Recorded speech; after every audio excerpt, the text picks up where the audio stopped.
बिस्मिल्लाहिर्रहमानिर्रहीम। अस्सलाम वालेकुम स्टूडेंट्स, क्या हाल है आपका? ठीक है, खैरियत से हैं। हम आजकल अपना जो है वो लेसन नंबर 8 इसको कवर करने जा रहे हैं, जो कि हमारा आज कंप्लीट हो जाएगा, जिसका नाम अ नेशन स्ट्रेंथ है। हम क्या कर रहे हैं आज के इस लेक्चर में, हम करने जा रहे हैं इसकी समरी को। हमारे पास, जैसा कि हम पिछली एक्सरसाइज में कर चुके हैं, एक समरी को हमने कंप्लीट किया था। हमने उसी समरी को जो है वो आज एज अ होल हमने उसको कंप्लीट करना है। तो आइए उसको स्टार्ट करते हैं। हमारे पास वो सेक्शन है हमारा राइटिंग स्किल्स के हवाले से, तो हमने उसको क्या करना है, हमने उसको आज कंप्लीट कर देना है। तो आइए इसको स्टार्ट करते हैं। राइटिंग स्किल्स का ये हमारा सेक्शन है और उसने हमें कहा है कि आपने क्या करना है, इस पोइम पे समरी लिखनी है। ठीक, तो मैं यहाँ पर समरी लिखने लगा हूँ। आपने इसको क्या करना है, नोट डाउन कर लेना है अपने रजिस्टर्स में और उस पर अच्छी सी जो है वो ग्रिप कर लेनी है और इसकी अच्छी सी तैयारी कर लेनी है। I am going to start. According to the poet,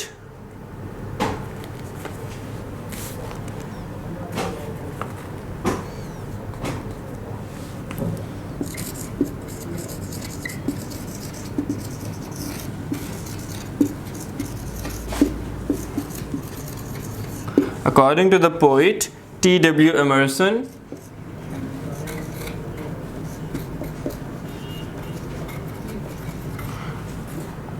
no nation can aspire greatness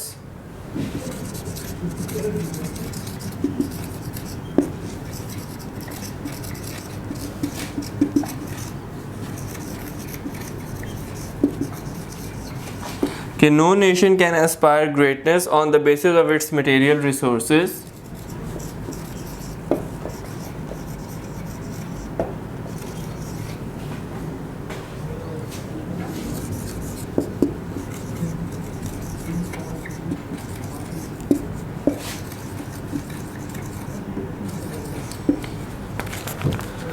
यानी कि एक पोइट के जो है वो मुताबिक एक नेशन जो है वो बिल्कुल भी बुलंदियों पर नहीं जा सकती है। किन वजह से, किन वजूहात की बिना पर, कि वो अपने मटेरियल रिसोर्सेज की बिना पर। मटेरियल रिसोर्सेज कौन से होते हैं? जिस तरह उसने पोइम में बताया है कि गोल्ड, वेल्थ, दौलत, और गोल्ड यानी इन मटेरियलिस्टिक चीज़ों की बुनियाद पर वो कभी भी जो है वो बुलंदियों पर नहीं जा सकती।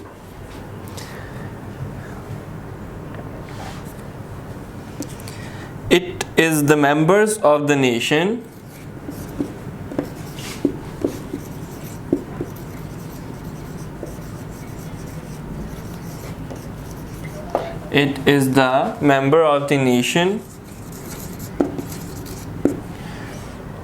whose efforts and hard work can lift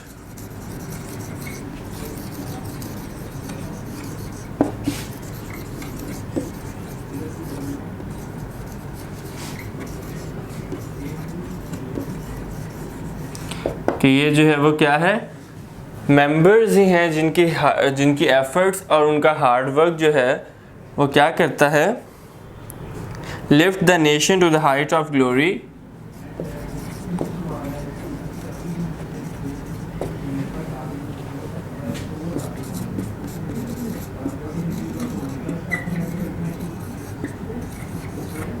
Heights of glory.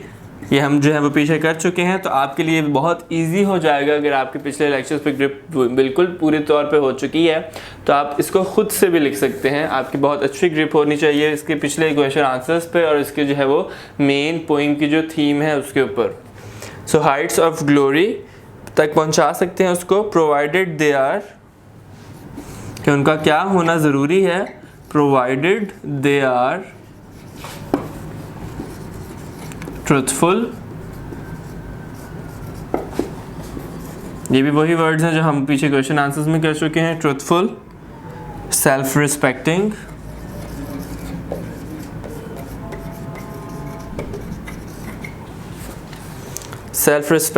Steadfast, hardworking,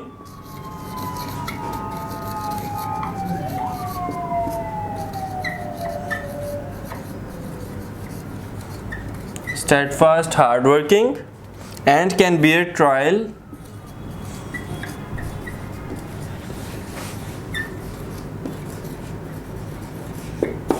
और जो है मुश्किलात को जो है वो बहादुरी से मैनफुली क्या करें, उनको ओवरकम करें, उनका मुकाबला करें।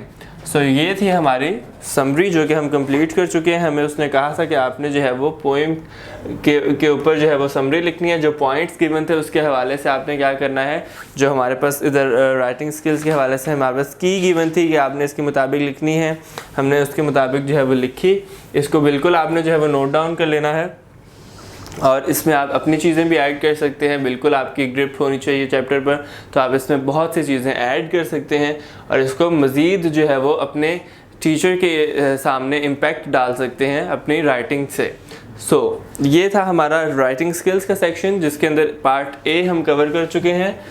हमारा जो अब नेक्स्ट पार्ट आ रहा है, पार्ट नंबर बी, तो वो जो है वो आपकी अपनी क्रिएटिविटी है। आपने जो है वो लिखना है वो है कि आपने एक राइटिंग लिखनी है, करैक्टर स्केच लिखना है ऑफ योर ओन, अपने आप के बारे में इन फ्यू लाइंस। और माइंड मैप जो है आपको गिवन है आपके पास, जो यहाँ पर name, truth, honour, hobbies, challenges of life, role, aim in life और अकम्पलिशमेंट के हवाले से आपको गिवन है। अकम्पलिशमेंट होता है कि आपने क्या क्या चीज़ें अचीव की हैं, क्या क्या चीज़ें अचीव करना चाहते हैं। तो ये तमाम आपने जो है करैक्टर स्केच अपने अपने बारे में लिखना है। आपकी अपनी क्रिएटिविटी होगी, अपने साथ लिखें, अपने फ्रेंड्स को साथ बिठा के लिखें, एक दूसरे से हेल्प लें, एक दूसरे को बताएं कि ये चीज़ें जो है वो लिखी जा सकती हैं। सो जिससे क्या होगा, आपकी क्रिएटिविटी में बहुत इजाफा होगा। तो आपकी ग्रिप हो जाएगी पूरे तमाम जो हमारे पास ऑरल राइटिंग होती है उसके ऊपर।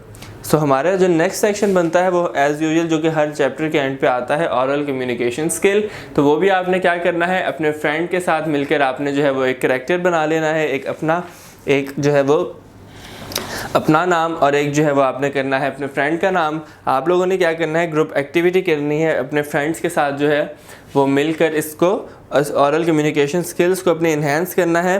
फॉर एग्जांपल अगर बिलाल है तो बिलाल जो है वो आपका एक दोस्त बनेगा। आप अगर अहमद हैं तो अहमद जो है वो आपसे जो है वो बिलाल बात किया करेगा।